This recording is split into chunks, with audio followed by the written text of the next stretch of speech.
रतनपुर नामक एक छोटे से गांव में राधा नाम की एक छोटी सी लड़की रहती थी, जिसका जीवन अत्यंत कठिनाइयों से भरा था। वह अपने माता पिता और छोटे भाई के साथ रहती थी। राधा की माँ बहुत ही बीमार रहती थीं और पिता खेतों में मेहनत मजदूरी कर परिवार का पालन पोषण करते थे। राधा का बचपन अन्य बच्चों की तरह नहीं था। जब दूसरे बच्चे खेलकूद में व्यस्त रहते, तब राधा अपनी माँ की देखभाल में लगी रहती थी। उसे अपने छोटे भाई की भी देखभाल करनी पड़ती थी। गांव के स्कूल में जाने का समय उसे बहुत मुश्किल से मिलता था, लेकिन पढ़ाई के प्रति उसकी लगन और मेहनत देखते ही बनती थी।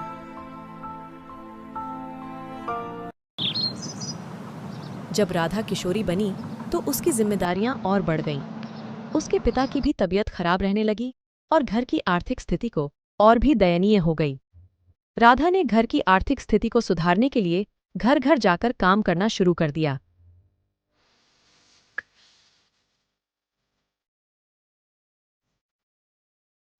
उसने अपनी पढ़ाई नहीं छोड़ी और हर रात देर तक पढ़ाई करती रही। एक दिन राधा की मां की तबीयत अचानक और बिगड़ गई और उन्होंने राधा और उसके भाई को छोड़कर हमेशा के लिए इस दुनिया को अलविदा कह दिया। इस घटना ने राधा को अंदर तक झकझोर दिया, लेकिन उसने हिम्मत नहीं हारी और अपने भाई के भविष्य के लिए और भी मेहनत करने लगी।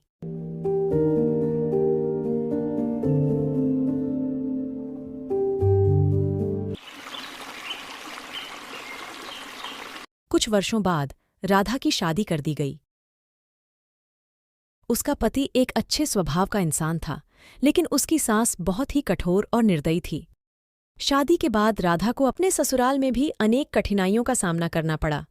उसकी सास उसे हर दिन ताने मारती और उसे घरेलू कामों में उलझाए रखती। अपने ससुराल में रहते हुए भी राधा अपने भाई की पढ़ाई और उसकी देखभाल में कोई कमी नहीं होने देती थी। वह अपनी ससुराल से मिलने वाले पैसों का एक बड़ा हिस्सा अपने भाई की पढ़ाई पर खर्च करती थी। कुछ समय बाद राधा के जीवन में एक और बड़ा झटका आया। उसके पति का एक दुर्घटना में निधन हो गया। राधा का जीवन जैसे एक बार फिर से अंधकार में डूब गया। अब वह अपने ससुराल में और भी अकेली हो गई। उसकी सास ने उसके प्रति और भी कठोरता बरतनी शुरू कर दी। उसकी सास उससे सारा दिन काम करवाती और ताने देते रहती थी। एक दिन राधा का भाई उससे मिलने राधा के ससुराल आया और उसने देखा कि राधा की सास उसे बहुत भला बुरा सुना रही। उसके भाई को यह सब देख बहुत बुरा लगा और वह बिना बहन से मिले ही लौट गया। जब वह अपने घर को जा रहा था तो उसने अपने मन में ये बात ठान ली कि अब मैं पढ़ाई में और मेहनत करूंगा और एक दिन बहुत सफल आदमी बनूंगा और अपनी बहन को अपने साथ रखूंगा और उसे वो सारी खुशियां दूंगा जो उसे कभी नहीं मिली। कई वर्षों के संघर्ष के बाद राधा का भाई अपनी पढ़ाई पूरी करके एक बड़े शहर में नौकरी करने चला गया। उसने अपनी बहन के संघर्ष और उसकी मेहनत को कभी नहीं भुलाया। उसने अपनी बहन को अपने साथ शहर में रहने के लिए बुला लिया और उसका जीवन एक बार फिर से पटरी पर आने लगा। अब राधा अपने भाई के साथ शहर में रहती है। उसने अपनी मेहनत और अपने भाई के सहयोग से एक नया जीवन शुरू किया है। हालांकि उसके जीवन में कई दुख और कठिनाइयां आईं, लेकिन उसने कभी हार नहीं मानी और हर मुश्किल का सामना डटकर किया। हरियाणा के एक छोटे से गांव रुद्रपुर में अजीब घटनाएं हो रही थीं। रात के अंधेरे में लोगों को अजीब अजीब आवाजें सुनाई देती और कई बार लोग गांव के पुराने कुएं के पास किसी अजीब साया को देखने का दावा करते। गांव वालों का कहना था कि वहां चुड़ैल का वास है। गांव के बाहरी हिस्से में एक पुराना सुनसान मकान था जिसे सब भूत बंगला कहते थे। कहते थे कि उस मकान में एक औरत का साया दिखाई देता है जो सफेद साड़ी में लिपटी होती है। लोग डर के मारे उस मकान के पास भी नहीं फटकते थे। गांव के बुजुर्गों का कहना था कि करीब 50 साल पहले उस मकान में एक औरत जिसका नाम रुक्मिणी था रहती थी। रुक्मिणी बहुत ही सुंदर और समझदार महिला थी, लेकिन एक दिन उसके पति की अचानक मृत्यु हो गई और उसके बाद रुक्मिणी ने भी आत्महत्या कर ली। कहते हैं कि उसके बाद से ही उसकी आत्मा ने उस मकान में वास कर लिया और वो चुड़ैल बन गई। एक रात गांव के युवा राहुल को अपने दोस्तों के साथ हिम्मत करने की सूझी। वे उस भूत बंगले में जाने की योजना बनाने लगे। राहुल और उसके 3 दोस्त मोहित, आकाश और विकास ने तय किया कि वे आधी रात को वहां जाएंगे और सच का पता लगाएंगे।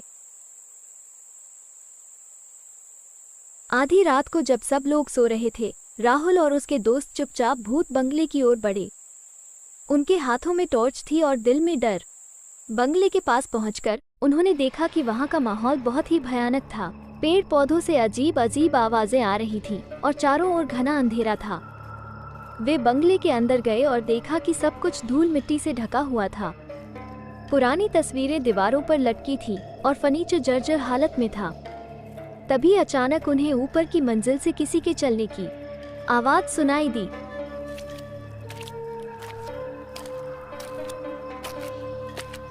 सबके रोंगटे खड़े हो गए, लेकिन राहुल ने हिम्मत करके कहा, चलो देखते हैं। वे धीरे धीरे ऊपर की ओर बढ़े। सीढ़ियां चढ़ते ही उन्हें एक कमरे का दरवाजा आधा खुला मिला। राहुल ने दरवाजा खोला और देखा कि कमरे के बीचों बीच एक औरत खड़ी थी, सफेद साड़ी में लिपटी हुई। उसका चेहरा धुंधला सा दिख रहा था और उसकी आंखें लाल थीं। सबके होश उड़ गए। विकास चीखने ही वाला था कि राहुल ने उसका मुंह बंद कर दिया। राहुल ने उस औरत से पूछा, तुम कौन हो? औरत ने धीरे से जवाब दिया, मैं रुक्मिणी हूँ। तुम लोग यहाँ क्यों आए हो? राहुल ने हिम्मत जुटाते हुए कहा, हम जानना चाहते हैं कि तुम्हारे साथ क्या हुआ था। गांव के लोग कहते हैं कि तुम चुड़ैल हो। मैं चुड़ैल नहीं हूँ। मैं तो बस अपने दर्द और अन्याय का बदला लेना चाहती हूँ। राहुल ने और पूछताछ की और रुक्मिणी ने अपनी कहानी सुनाई। उसने बताया कि वो अपने पति हरीश के साथ उस घर में बहुत हंसी खुशी रहते थे। उसका पति गांव का एक बड़ा व्यापारी था, लेकिन गांव के कुछ लोगों का उनकी धन दौलत पर नजर था, जो उनके धन दौलत पर कब्जा करना चाहते थे, और इसलिए उन लोगों ने उसके पति की हत्या कर दी। और उन लोगों ने गांव में अफवाह फैला दी कि रुक्मिणी चुड़ैल है, ताकि कोई उसकी सच्चाई जान न सके। और रुक्मिणी की आत्मा अब तक उन हत्यारों से बदला लेने के लिए भटक रही थी। राहुल और उसके दोस्तों ने रुक्मिणी की मदद करने का फैसला किया। उन्होंने गांव के बुजुर्गों से बातचीत की, पुराने कागजात और सबूत इकट्ठा किए और धीरे धीरे सच्चाई सामने आने लगी। गांव वालों ने आखिरकार रुक्मिणी की कहानी सुनी और समझी। उन्होंने उन अपराधियों को कानून के हवाले कर दिया। रुक्मिणी की आत्मा को शांति मिली और वो हमेशा के लिए मुक्त हो गई।